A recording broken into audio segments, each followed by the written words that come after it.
Assalamualaikum warahmatullahi wabarakatuh. Gimana kabarnya anak-anakku sekalian kelas 12 MM 12 TKP 12 AK. Semoga kalian dalam keadaan sehat walafiat, tidak kurang satu apapun. Anak-anakku sekalian, kita lanjutkan materi pembahasan dalam materi bab 7 etos kerja pada pertemuan ketiga ini. Kita lanjutkan materi pembahasan pada pertemuan yang lalu. Pertemuan yang lalu kita sudah sampaikan ada 8 prinsip saat itu. Dan mudah-mudahan bisa kalian cerna dan bisa kalian pahami sehingga pada saat penugasan nanti tidak menemukan kesulitan. Baik, kali ini kita akan masuk ke materi membangun etos kerja kewirausahaan. Menurut Anaroga yang juga memaparkan secara eksplisit beberapa sikap yang seharusnya mendasari seorang untuk memberi nilai pada kerja. Dalam artian etos kerja yang dimiliki atau pekerjaan yang dimiliki, nilai sebuah pekerjaan yang dilakukan oleh seorang itu memiliki nilai tertentu. Dapat disimpulkan sebagai berikut bahwa yang pertama, bekerja adalah hakikat kehidupan. Seorang dilahirkan ke muka bumi, kemudian juga dapat melakukan pekerjaan karena memang dia hidup tidak sendiri, tidak hanya untuk kebutuhan dirinya, juga kebutuhan yang ditanggungnya. Sehingga bekerja adalah sebuah hakikat kehidupan manusia. Yang berikutnya, bekerja adalah sebuah berkah dari Tuhan.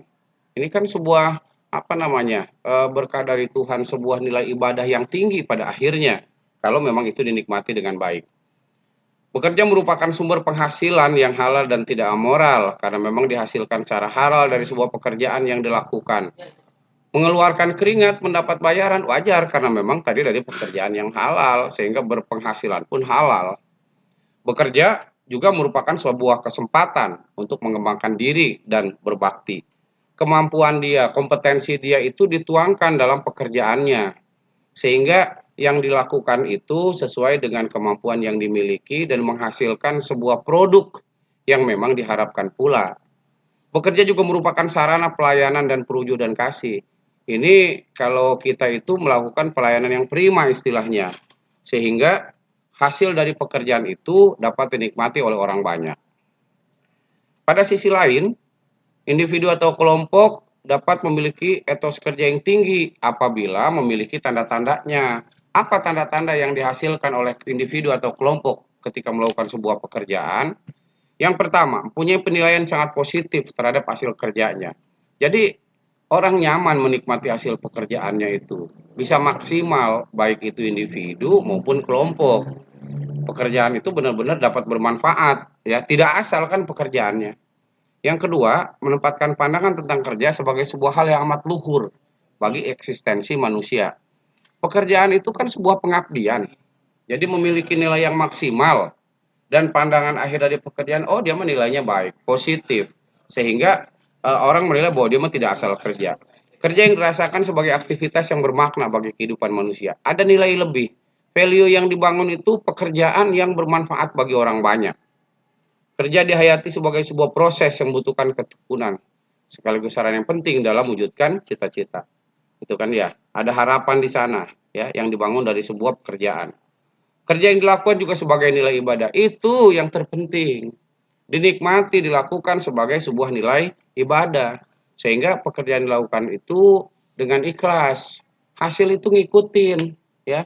Karena pada prinsip yang tadi, siapa yang menanam dialah yang akan menuai.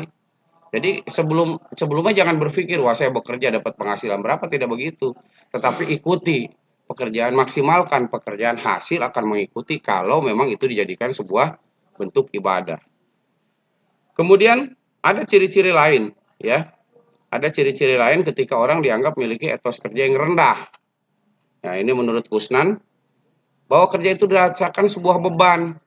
Ya, tadi prinsipnya, pekerjaan apapun yang ada di depan mata itu kita nikmati, kita lakukan maksimal.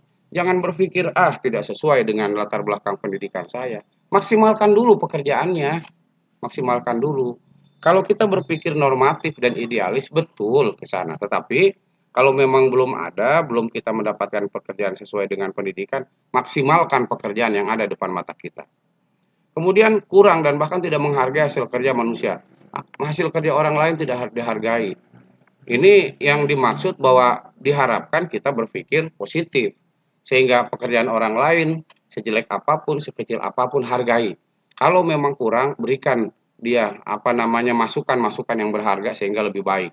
Kita menilai orang tidak baik berarti kan kita punya solusi, memberikan solusi bahwa pekerjaan yang baik itu seperti apa. Berikutnya, kerja dipandang sebagai sebuah penghambat untuk memperoleh kesenangan. Salah pandang itu, ya, cara pandang yang salah sehingga dianggap sebuah pekerjaan itu tidak memperoleh sebuah kesenangan. Nikmati. Kalau dinikmati kan jadi menyenangkan pada akhirnya. Kerja dilakukan sebagai sebuah bentuk keterpaksaan. Jadi beban kan pada akhirnya kalau terpaksa karena tidak dinikmati tadi. Kerja dihayati hanya sebagai bentuk rutinitas kehidupan.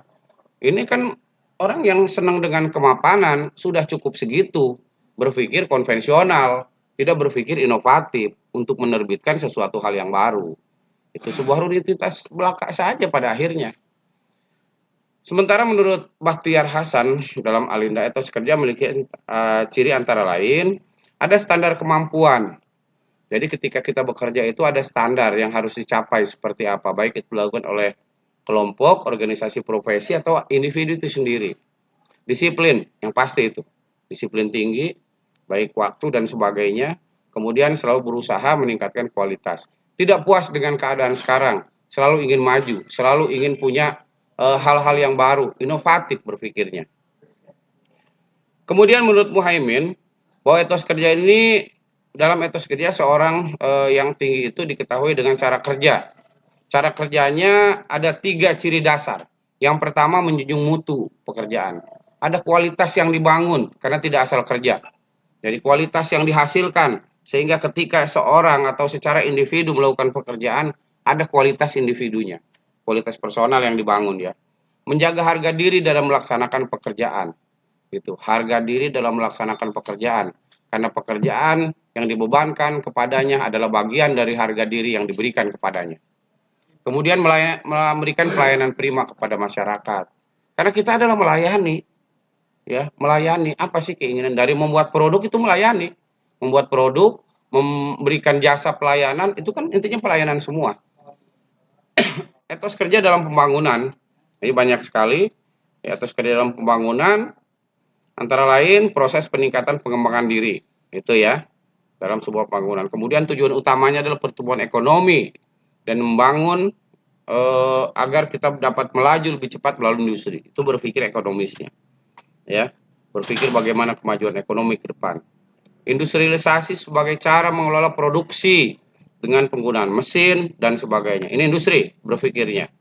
Ya, ketika revolusi industri dulu di Inggris kan merubah cara pandang orang dari pekerjaan yang dilakukan manusia menjadi pekerjaan yang dilakukan oleh mesin, dan industri terus melesat sehingga produk pun bisa dihasilkan secara cepat.